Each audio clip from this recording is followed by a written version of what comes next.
देखिए, आज की इस वीडियो में हम उस कैटेगरी के फंड्स का पावर दिखलाने वाले हैं जिस कैटेगरी के फंड्स का नाम सुनते ही इन्वेस्टर्स भाग जाते हैं। उनको लगता है कि भाई यहाँ पर तो रिटर्न्स ही नहीं बन सकते, यहाँ पर तो हमारा पैसा लगाना बिल्कुल बेकार हो जाएगा।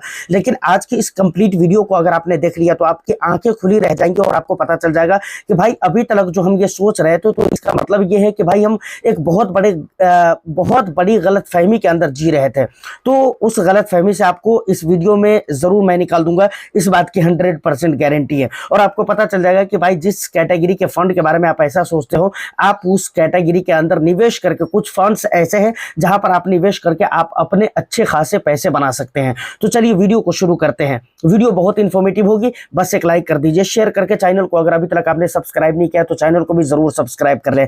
देखिए, सबसे पहले मैं आपको बताना चाहूंगा कि भाई जिस कैटेगरी के बारे में हम बात कर रहे हैं वहां पर हम फ्लेक्सी कैप कैटेगरी के बारे में बात कर रहे हैं। ठीक है, ये चीज आपको क्लियर होना चाहिए कि हम फ्लेक्सी कैप कैटेगरी के फंड को लेकर बात करने वाले हैं। यहाँ पर 3 फ्लेक्सी कैप फंड है जिसके हम एनालिसिस करने वाले हैं, उनके रिटर्न्स और कैलकुलेशन के साथ। मतलब जो कुछ भी हम करेंगे ना, मुंह से बोलकर नहीं करने वाले हैं। आज फंड का जो भी डिटेल्स होगा, रिटर्न्स का चेकआउट होगा तो वो लाइव होने वाला है। और उसके अलावा और भी दूसरी चीजें जो कि कैलकुलेशन वगैरह के रूप में होगा, वो सारी चीजें मैं आपको इंटरनेट के ऊपर बिल्कुल लाइव दिखलाने वाला हूँ। सारी चीजें लाइव होने वाली हैं। देखिए, सबसे पहले मैं आपको बता दूं कि फ्लेक्सी कैप फंड की बात आती है ना, तो वहां पर इन्वेस्टर्स का ये मूड माइंड बना हुआ है कि भाई यहाँ पर हम 3 से 4 साल 5 सालों के लिए ही निवेश कर सकते हैं, क्योंकि लॉन्ग ड्यूरेशन में यहाँ पर अच्छे रिटर्न्स नहीं बनते हैं और लॉन्ग ड्यूरेशन के लिए हमें निवेश करना भी नहीं चाहिए। लेकिन मैंने बराबर कहा है कि भाई अगर आप लॉन्ग ड्यूरेशन के लिए जा रहे हैं तो आप अपनी पोर्टफोलियो को डाइवर्सिफाइड रखिए।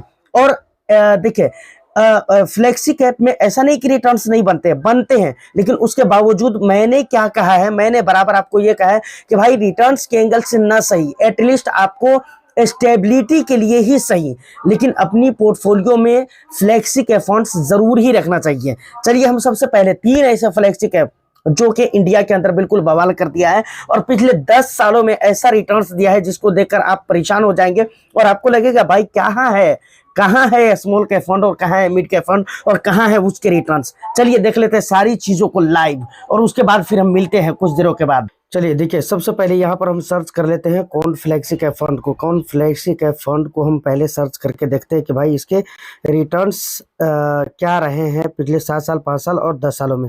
देखिए, सबसे पहले अगर आप 5 सालों का रिटर्न्स देखेंगे तो यहाँ पर 21.73% का रिटर्न्स है और 7 सालों में देखेंगे तो यहाँ पर 23.74% का रिटर्न्स मिल जाता है और पिछले 10 सालों में देखेंगे तो यहाँ पर 21.24% का रिटर्न्स आपको देखने को मिल जाता है। तो ये रिटर्न्स आपको याद करके रखना है। मैंने ऑलरेडी इन चीजों को नोट आउट करके रखा हुआ है, तो खैर कोई बात नहीं है। चलिए अब जरा बैक करते हैं। कौन फ्लेक्सी कैप को हमने देख लिया है, अब जरा हम पारंपरिक फ्लेक्सी कैप को देख लेते हैं कि भाई इसने पिछले 5 साल 7 साल 10 साल में किस तरह का रिटर्न्स दिया हुआ है।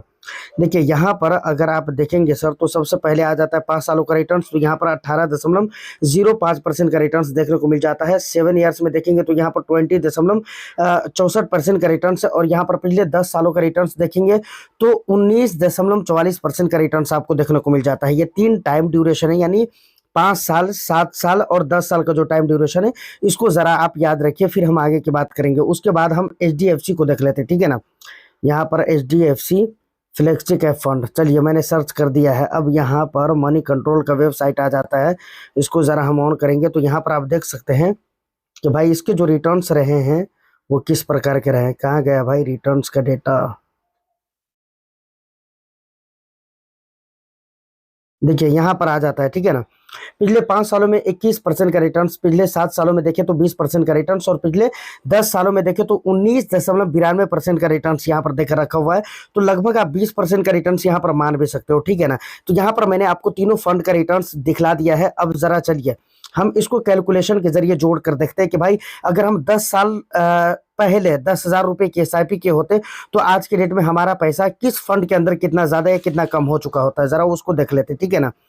SIP कैलकुलेटर, ठीक है ना। SIP कैलकुलेटर के ऊपर मैंने क्लिक कर दिया है। यहाँ पर SIPcalculator.in ये एक वेबसाइट है, आप किसी वेबसाइट से चेकआउट कर सकते हैं। मुझे ये वेबसाइट अच्छा लगता है इस मामले में, यानी SIP कैलकुलेशन के मामले में, इसलिए मैं यहाँ पर ये वेबसाइट यूज करता हूँ, ठीक है ना। सबसे पहले हम कौन का देखते हैं, तो कौन का जो रिटर्न्स था पिछले 10 सालों में वो किस % का था। देखिए, यहाँ पर सबसे पहले हम अमाउंट डाल देते हैं कि 10,000 रुपये की हमारी मंथली SIP रहेगी, ठीक है। इन्वेस्टमेंट पीरियड कितने दिनों का रहेगा, तो 10 साल के लिए रहेगा, मतलब 10 साल पहले अगर हमने 10,000 रुपये की एसआईपी किया होता और वहां पर हमें रिटर्न्स कितने का मिला होता, रिटर्न्स यहाँ पर 21.24% का है पिछले 10 सालों में, तो हम 21% का ही रिटर्न्स लेकर चलते हैं। 21% का यहाँ पर अगर हमारे को रिटर्न्स मिला होता। अब हम कैलकुलेट के ऊपर क्लिक कर देंगे। कैलकुलेट के ऊपर क्लिक करने के बाद जो रिजल्ट होगा वो हमारे सामने खुलकर आ जाएगा। देखिए यहाँ पर आप देख सकते हैं जो आपके इन्वेस्टेड अमाउंट होंगे, यानी 10,000 रुपये की एसआईपी करेंगे तो आप 10 सालों में कितना ज्यादा इन्वेस्टमेंट कर चुके होते हैं एसआईपी के जरिए, 12 लाख रुपए का इन्वेस्टमेंट आपका हो चुका होता है। उस पर जो सिर्फ गेन के होते हैं वो कितने होते हैं, 24,34,309 रुपये का होता है। कितने का, यहाँ पर आप देख सकते हैं 24,34,309 रुपये का सिर्फ गेन होता है। अब ये एक्सपेक्टेड अमाउंट कितने हो जाते हैं आपके, यानी कि आपके गेन मिलाकर और आपके इन्वेस्टेड अमाउंट मिलाकर टोटल कितने हो जाते हैं, 36,34,309 रुपये का हो जाता है। ये 10,000 रुपये की एसआईपी अगर 10 साल पहले आपने कॉन्ट फ्लेक्सी कैप फंड के अंदर किया होता तो ये हाल होता, कॉन्ट के अंदर की अगर मैं बात करूं तो। अब चलिए दूसरे फंड के अंदर हम आते हैं।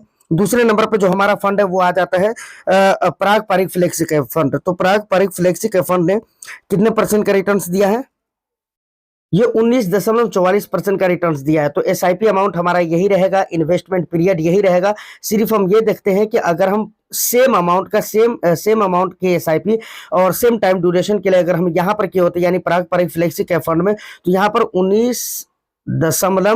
44% का रिटर्न्स, लेकिन हम सिर्फ 19% का कैलकुलेट करके चलते हैं तो फिर यहाँ पर कैलकुलेशन आपको चेंज होता हुआ दिख जाएगा। देखिए यहाँ पर जो आपके इन्वेस्टेड अमाउंट रहेंगे वो तो 12 लाख रुपए रहेंगे ही रहेंगे, उस पर जो आपके गेन्स होंगे यहाँ पर 20 लाख रुपये, समझ रहे हैं ना, 20 लाख रुपये, 20,62,112 रुपये का सिर्फ गेन हुआ होता, यानी ये आपका सिर्फ प्रॉफिट होता, सिर्फ आपके रिटर्न्स होते हैं। अच्छा, दोनों अमाउंट मिलाकर जो आपके हो जाते हैं वो कितने हो जाते हैं, 32,62,112 रुपये का आपका टोटल अमाउंट मिल जाता है। यानी आपके इन्वेस्टेड अमाउंट मिलाकर और आपके जो रिटर्न्स मिले हैं सिर्फ 20,62,112 रुपये के, ये दोनों मिलाकर हो जाते कितने, 32,62,112 रुपये का हो जाता। तो यहाँ पर आप रिटर्न्स देख सकते हैं कि किस प्रकार से भाई भागता हुआ जा रहा है, ठीक है ना।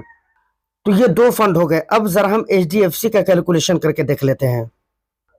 अच्छा, एचडीएफसी जो फ्लैगशिप का फंड है वो पिछले 10 सालों में 19.92% का रिटर्न्स दिया है। तो same amount same time duration के लिए अगर हम 19.92 यहाँ पर हम जोड़ेंगे, क्योंकि 92 पूरा आता है भाई, लगभग 20% की बात होती है, तो यहाँ पर पॉइंट को हम छोड़ नहीं सकते, ठीक है ना। तो यहाँ पर अगर हम कैलकुलेशन के ऊपर क्लिक कर दे तो यहाँ पर आप देख सकते हैं भाई आपके जो इन्वेस्टेड अमाउंट होते हैं वो तो सेम ही होते हैं। यहाँ पर आपके जो वेल्थ गेन है ये बहुत ज्यादा हो जाता है। वेल्थ गेन कितने हो जाते हैं आपके, 22,28,262 रुपये का वेल्थ गेन होता है सिर्फ, और दोनों मिलाकर कितने हो जाते हैं, यानी आपके इन्वेस्टेड अमाउंट और आपके वेल्थ गेन दोनों मिलाकर हो जाते हैं 34,28,262 रुपये का रिटर्न आपको मिलता है। तो यहां पर आपको पता चल गया कि भाई अगर आप सेम अमाउंट को सेम टाइम ड्यूरेशन के लिए अलग अलग फंड के अंदर डालते तो अलग अलग थोड़ा बहुत का रिटर्न्स का वहां पर फर्क आ जाता है, जबकि थोड़ा बहुत नहीं है, लॉन्ग ड्यूरेशन में एक अच्छा खासा फर्क क्रिएट हो जा रहा है। लेकिन आप देख सकते हैं, मैं कहना ये चाह रहा हूं कि भाई फ्लेक्सी के फंड के अंदर आपके पैसे लग रहे हैं और वहां पर आपके इस प्रकार के रिटर्न्स बन रहे हैं। देखिए यहां तक अगर आप वीडियो में हकीकत मानो में ईमानदारी के साथ हॉनेस्टी अगर आप पहुंच चुके हैं तो मुझे नहीं लगता है कि अब इस पे बहुत ज्यादा बात करने की जरूरत है। लेकिन यहां पर कुछ लोगों का सवाल हो सकता है कि सर ऐसा है कि ठीक है आपने बताया कि भाई कौन फ्लेक्सी कैप हो गया, एचडीएफसी फ्लेक्सी कैप और पराग पारिक फ्लेक्सी कैप फंड, ये तो गिने चुने कुछ फंड्स हैं जिनके रिटर्न्स बहुत ही अच्छे हैं, लेकिन इसके अलावा क्या बहुत सारे फंड। देखिए तो इसका सीधा सीधा जवाब है भाई हर कैटेगरी का यही हाल है, समझ रहे हैं ना। हर कैटेगरी में हर फंड्स बेटर हो, अच्छा हो, ये जरूरी नहीं है। आपको कौन बोलता है कि हर जगह पे निवेश करने के लिए, जो फंड बेहतर लगता है जिस कैटेगरी में उसी में आप निवेश करिए। हर फंड में आपको निवेश करने की जरूरत भी नहीं है। और दूसरी जो इंपोर्टेंट इन फंड्स की मुझे लगी है अच्छी बात, वो ये लगी है कि भाई इसके एयूएम बहुत बुरे नहीं है। एक का तो बहुत बड़ा है, कोई दिक्कत नहीं है, वहां पर बड़ा एयूएम होने से रिटर्न्स खराब नहीं होते हैं। अगर आपकी नजर में कोई ऐसा फंड है जो बड़ा एयूएम की वजह से उसके रिटर्न्स खराब हो गए तो आपको बिल्कुल परमिशन है और बिल्कुल आपको इजाजत है कि भाई आप उस फंड का नाम मुझे कमेंट करके जरूर बताइएगा, ठीक है। तो मुझे अभी तक ऐसा नहीं लगता है। अब बात रहे कि भाई दूसरी जो खास बात है इन दोनों फंड्स के अंदर, एक लंबा ट्रैक रिकॉर्ड यहां पर आपको देखने को मिल जाता है। आप 5 सालों का डेटा देख लीजिए, 7 सालों का डेटा देख लीजिए या 10 सालों का डेटा देख लीजिए, किसी भी टाइम ड्यूरेशन में अगर आप इनके रिटर्न्स को देखेंगे लॉन्ग ड्यूरेशन में, तो आपको रिटर्न्स अच्छे मिलते हुए नजर आएंगे, नो डाउट। तो ये तो बहुत अच्छी बात है। एक तो फ्लेक्सी कैप फंड है, दूसरी बात यहाँ पर रिस्क आपके बहुत ही कम होते हैं स्मॉल कैप और मिड कैप के कंपैरिजन में, और तीसरी बात यह है कि एक लंबा ट्रैक रिकॉर्ड है, जिससे ये एक आपको आइडिया मिल जाता है कि भाई इस तरह के रिटर्न्स ये फंड्स लॉन्ग ड्यूरेशन में बना कर देते हैं। मैं ये बिल्कुल नहीं कह रहा हूं कि ये रिटर्न्स गारंटेड है, जैसा रिटर्न्स पिछले 10 सालों में मिला है या पिछले 5 सालों 7 सालों में मिला है, वैसा आने वाले 5 सालों 7 सालों में या फिर 10 सालों में आपको मिलेगा, नहीं, गारंटेड नहीं है, this is not guaranteed. But मैं इस बात की बिलीव दिलाता हूं कि भाई एक लंबा ट्रैक रिकॉर्ड की वजह से हम ये कह सकते हैं कि इसी हिसाब किताब का रिटर्न्स आपको आगे भी देखने को मिलेगा। अब हिसाब किताब का मतलब ये होता है कि थोड़ा सा इससे कम भी हो सकता है या थोड़ा सा ज्यादा भी हो सकता है, मार्केट के ऊपर भी डिपेंड करता है, बहुत सारी चीजों के ऊपर डिपेंड करता है, तो ये कम भी हो सकता है और ज्यादा भी हो सकता है। तो फाइनली वीडियो के अंदर जो भी इंपोर्टेंट बातें बतानी थी मैंने आपको बता दी है। उम्मीद करता हूं कि वीडियो और इन्फॉर्मेशन आपको अच्छा लगा हो, तो बस एक लाइक कर दीजिए, शेयर कर दीजिए, चैनल को अगर अभी तक आपने सब्सक्राइब नहीं किया है तो जरूर कर ले। मैं फिर मिलता हूं किसी नेक्स्ट एंड इंटरेस्टिंग वीडियो में, जब तक के लिए all the best. Thank you for watching.